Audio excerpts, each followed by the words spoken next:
نحمده ونصلي على رسوله الكريم اما بعد فاعوذ بالله من الشيطان الرجيم بسم الله الرحمن الرحيم رب اشرح لي صدري ويسر لي امري واحلل عقدة من لساني يفقهوا قولي۔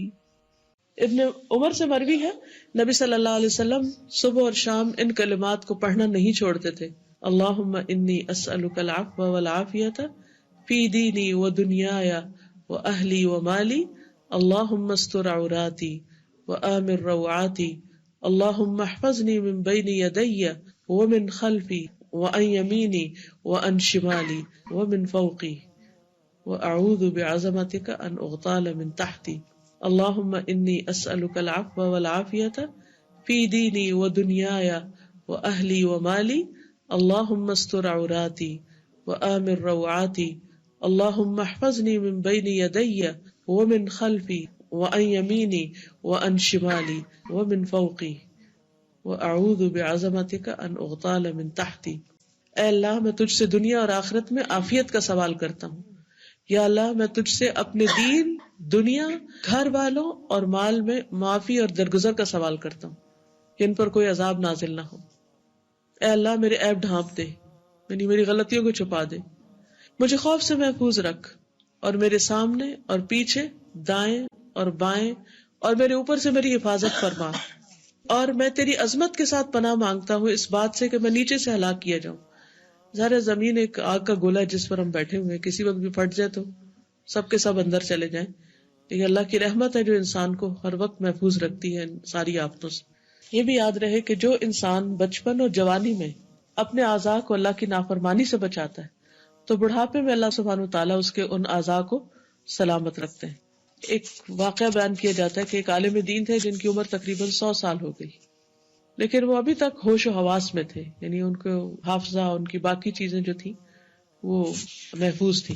تو انہوں نے ایک چھلانگ سی لگائی، تو لوگوں نے کہا کہ آپ اس عمر میں بھی چھلانگ لگا سکتے ہیں؟ تو انہوں نے کہا ہاں، جب ہم جوان تھے تو ہم نے اپنے جسم کو اللہ کی نافرمانی سے بچایا، تو اللہ سبحانہ وتعالیٰ نے اس کے بدلے میں ہمیں آج بھی اس جسم سے کام لینے کی صلاحیت بخشی۔ پھر اسی طرح آپ دیکھیے کہ انسان کے مال جان کی حفاظت اس کے مرنے کے بعد بھی ہوتی ہے اگر وہ دنیا میں نیکی کے کام کرتا ہے۔ سورۃ کہف آپ سب پڑھتے ہوں گے، اس میں ان 2 یتیم بچوں کا واقعہ آتا ہے کہ جن کی دیوار کو خضر علیہ السلام نے بنایا تھا۔ حالانکہ اس بستی کے لوگوں نے موسیٰ اور خضر علیہ السلام کو کھانا کھلانے سے انکار کر دیا تھا۔ تو موسیٰ علیہ السلام بہت حیران ہوئے اور کہا کہ ان لوگوں نے تو کھانا بھی نہیں کھلایا ہمیں اور آپ ان کی گری ہوئی دیوار بنا رہے۔ تو اس وقت انہوں نے کیا کہا؟ کانا ابوہما صالحا، کہ ان کا باپ نیک آدمی تھا۔ فاراد ربک ان یبلغا اشدہما ویستخرجا کنزہما، تو تمہارے رب نے کیا چاہا کہ یہ دونوں بچے بلوغت کی عمر کو پہنچے اور خود اپنا خزانہ نکالنے کے قابل ہوں، اور اس دیوار کے نیچے ان کا خزانہ دفن تھا۔ تو کہاں موسیٰ علیہ السلام نے ایسا جواب دیا جو اللہ تعالیٰ کو پسند نہیں آیا، کہاں انہوں نے مزید سیکھنے کی خواہش ظاہر کی، کہاں خضر علیہ السلام آئے، کہاں وہ دونوں کشتی پر بیٹھ کر گئے، ان کی تلاش میں کتنا سفر کیا، پھر وہ ان کے ساتھ کشتی پر روانہ ہوئے، پھر مختلف جگہ پر مختلف جو واقعات پیش آئے، پوری اگر آپ اس ٹائم لائن کو دیکھیں تو کہاں جا کر وہ دیوار جا کے بنا رہے ہیں، قصہ کہاں سے شروع ہوا اور دیوار کہاں جا کے بن رہی ہے، کون حفاظت کر رہا ہے اس دیوار کی اور اس خزانے کی، جس کا وہ خزانہ تھا اور جن کے لیے وہ چھوڑ کے چلا گیا دنیا میں، وہ تو خود فوت ہو چکا، وہ تو کچھ بھی نہیں کر سکتا، حفاظت کون کر رہا ہے؟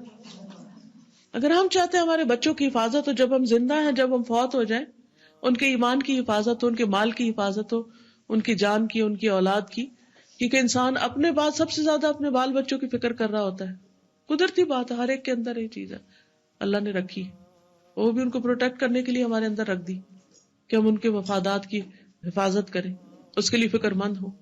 دنیا کے اسپتالوں میں کتنے ہی بچے بیمار ہوں گے، لیکن ہمیں کبھی خیال آیا کہ ہم ان کے لیے دعا کریں؟ اگر ایک دن ہمارے بچے کے سر میں درد ہو جائے تو ہمارا کیا حال ہوتا ہے؟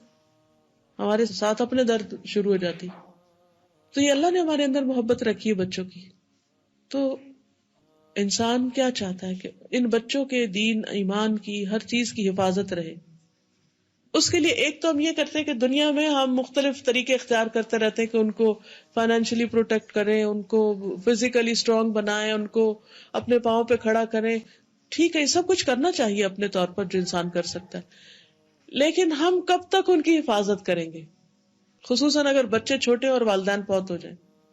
ہاں ایک طریقہ ہے، اور وہ یہ کہ آپ اپنی زندگی میں اللہ کو راضی کریں. اللہ تعالیٰ نہ صرف یہ کہ آپ کے مستقبل کی حفاظت کرے گا بلکہ آپ کے بچوں کے بھی مستقبل کی. کہ اس میں ہول سول ریزن بس 2 لفظوں میں بتا دی گئی، کانا ابوہما صالحا، باپ بڑا نیک تھا. تو اللہ نے چاہا کہ بچے جو ہیں وہ سفر نہ کریں. تو اس سے یہ بھی پتہ چلتا ہے کہ والدین کی نیکی اولاد کو کہیں نہ کہیں فائدہ دیتی ہے. پھر اسی طرح نبی صلی اللہ علیہ وسلم کے غلام تھے سفینہ. ایک دفعہ وہ قافلے سے جدا ہو گئے اور آگے دیکھا تو شیر. اب شیر انسان کو دیکھ کے کیا کرتا ہے، کھا ہی جاتا ہے.